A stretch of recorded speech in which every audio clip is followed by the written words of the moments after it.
All right, diving back in. It's awesome to connect with you again. We know you're someone who really loves finding those deep, resonant ideas hidden in stories, Hmm. especially in like the worlds of anime and manga, right? Where the adventures are just as important as the philosophies they explore. Absolutely. The lessons hidden within. And you've shared something with us that's clearly made a huge impact. A really insightful analysis of the anime Frieren, Beyond Journey's End. Oh, yeah, Frieren. It's definitely having a moment. It really seems to have touched a nerve, sparking conversations, well, everywhere. You see it all over. So, for this deep dive, we're going to use that analysis you provided as our guide. We want to figure out why this story, which, unconventionally starts after the typical hero's epic quest is over. Right. With an immortal else. Exactly, why it's hitting people so hard. We'll explore the profound lessons it teaches us about life, time, and connection. Let's unpack this. Sounds good. And the analysis, it jumps right in by pointing out what makes Frieren so different. Mm. I mean, this isn't your usual tale. No young hero gaining power, facing the big bad. Frieren is already 1,000 years old. She's this incredibly powerful mage who has defeated the Demon King. The big adventure is history. Done. Exactly. Mm. The story actually kicks off 50 years later when her old adventuring party reunites. And that shift in perspective, it's fundamental to everything that follows. And that shift, it immediately leads to what the analysis calls the core emotional shockwave. That scene at Himmel's grave. Oh, that moment. Yeah, that's really where the weight of the whole premise just lands, doesn't it? Mm-hmm. So Frieren meets her old companions 50 years after their journey. She looks exactly the same, of course, but Himmel's an old man. Right. And when he passes away and she's at his funeral, that contrast becomes just stark, painfully clear. The analysis really emphasizes this, those 10 years they spent adventuring. Yeah. For Frieren, maybe it felt like, I don't know, a blink. The source says a blink, a Tuesday, maybe. Just a moment. But for Himmel, that was the most important, the most defining decade of his entire human life, his relatively short life. Wow. And the feeling Frieren has there at his Right. grave. It's not just like sadness. The analysis digs into this, right? Her specific thought Yes, that thought is the absolute core. I should have learned more about you. hits hard. It really does. Because it's not just, I miss you. It's this profound, aching regret about a missed connection. Mm-hmm. It's realizing she was, physically there for a decade of his life, a decade that meant everything to him. But she wasn't really present, not in a way that let her truly know him. Mm. And the analysis also brings up Himmel's dying wish. It's quiet, but it echoes the same thing, doesn't it? He wished they could have talked more, that he could have understood her better. So the distance wasn't just one-sided. No, not entirely. It points to this gap between them. And this is where the show and the analysis you shared becomes so powerful. It flips the script. The world-saving quest is done. You'd think, okay, story's over. Right, roll credits. But the analysis argues that for Frieren, the real adventure, the journey of learning about human connection, how fragile and beautiful it is, that's only just beginning. After the supposed end. Yeah, after the credits would normally roll. So she sets out on a new journey, sure, but the purpose is totally different. It's not just getting somewhere. It's about learning to be present with Fern and Stark, the people she's with now. And the analysis brings up another interesting point. It sort of pivots slightly.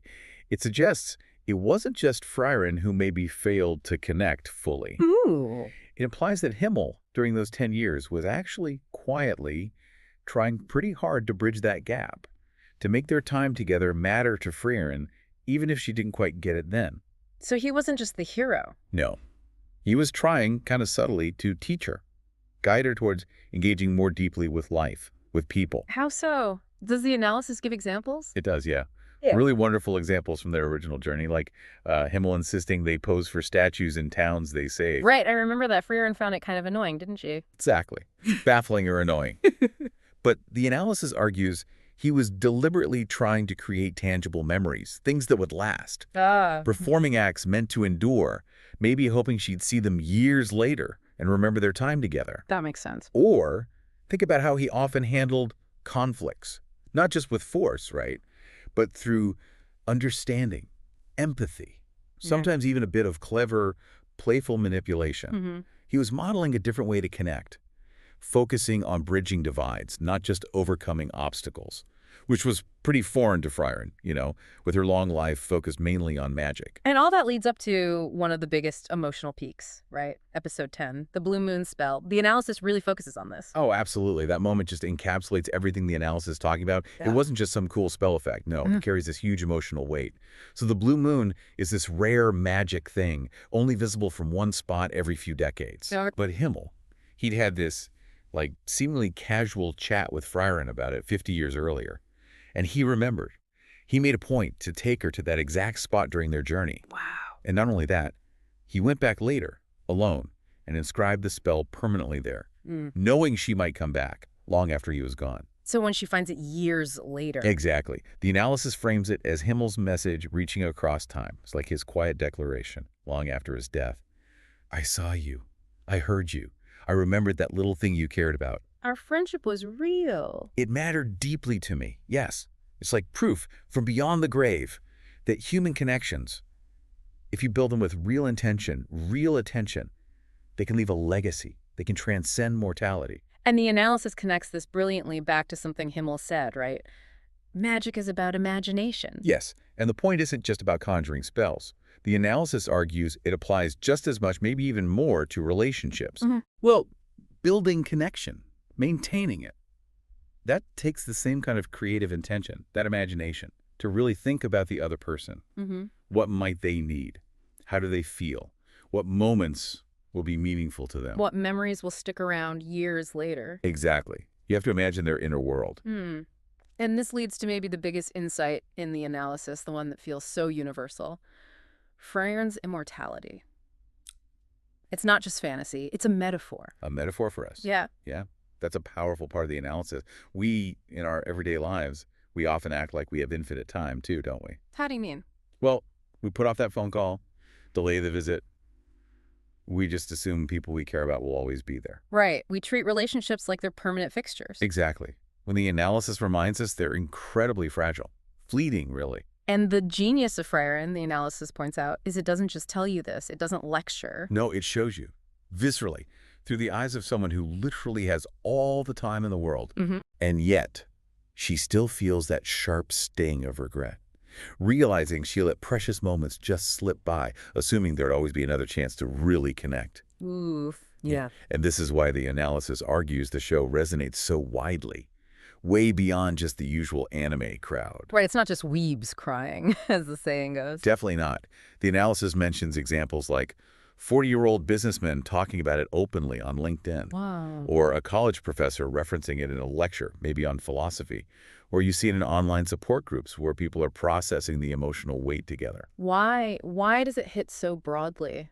Because the core message about time, regret, connection, it's just raw. It's universally true, and honestly universally painful. So the analysis suggests you're crying not just because it's sad, but because it feels true, like to your own life. Yeah, exactly. It holds up that mirror. It shows us how we, too, often live like we're immortal, kind of neglecting the present moment with people. Every time Frieren learned some small new detail about Himmel from someone else, someone whose life he touched, you're reminded, maybe, of all the things you never learned, the questions you never asked, the stories you never heard from people you've lost. It taps into that potential regret in all of us. That's heavy. But the analysis doesn't just leave you there, right? In despair. No, thankfully not. It's careful to balance that pain with hope. Frieren's journey now, with Fern and Stark, it's not just about regret. It's a demonstration.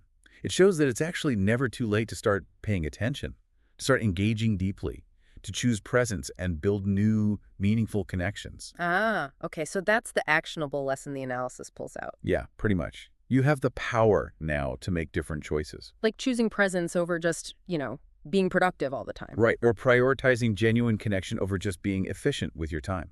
Seeking understanding instead of just making assumptions about people. It's about putting that intention, that effort into relationships today. Exactly.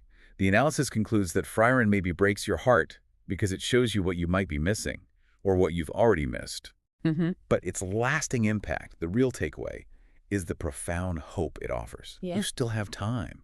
You can build, you can mend, you can deepen those connections if you choose to start now. So wrapping up this deep dive, using the source material you shared, Frieren, Beyond Journey's End, it's way more than just a beautiful fantasy story. Much more. It's this powerful emotional mirror. It reflects the real value of our limited time, the precious fragility of our relationship. And the critical importance of intentional present connection. Before those moments are just gone. Yeah. It leaves you grappling with those big questions, doesn't it? About regret, missed opportunities, the kind of legacy we build just through how we interact with people. And the analysis leaves us, and you, the listener, with a really potent, direct question. It's not why Frieren makes everyone cry. No. The real question is... What are you going to do about it? Powerful stuff. It really is. Thank you so much for bringing this incredibly insightful source material to our attention, for guiding us through this. It definitely gives us, and hopefully you, a lot to reflect on. My pleasure. It's a story worth thinking about. Absolutely. Until our next conversation, keep finding those unexpected lessons hidden in the stories all around you.